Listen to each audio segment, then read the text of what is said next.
Hi! So, I'm here to answer some questions that you wanted me to answer on Instagram. And one that came up was, how do I keep my own accent when I'm surrounded by foreign speakers? So this could resonate with you if you live in a foreign country and you're speaking a language that's different than your own language. But it could also resonate with you if you are speaking the same language around people who have different accents. And it definitely resonates with me because I am an American, but I'm based in the UK, so I completely get the motivation behind this question. And it's really complex and it deserves a layered answer, probably more layered than what I can go into on Instagram. So I'm gonna do this over two videos. I'm gonna start the first video and talk about why does this happen? Why do we take on other people's accents? And then I'm going to do a second video around some tips for how you can stay grounded in your own accent.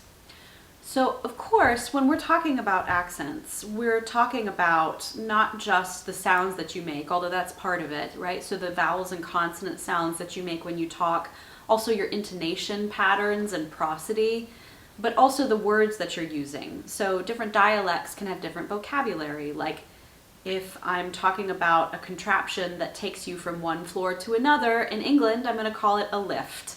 In America, I'm going to call it an elevator. Right? So those things might start to shift.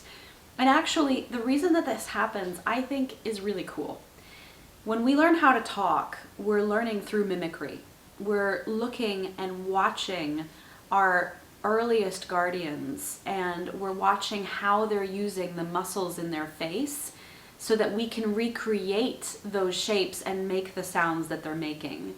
And we're able to do that so well because of something called mirror neurons, which is where we can literally, on a subconscious level, mirror each other's behavior.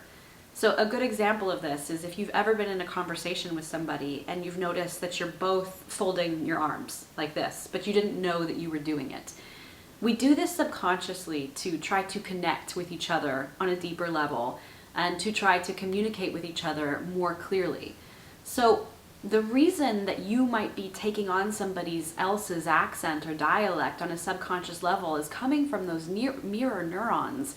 And that's coming from a really noble place in you. You actually want to be a more understood, clearer communicator. So it's not necessarily a bad thing.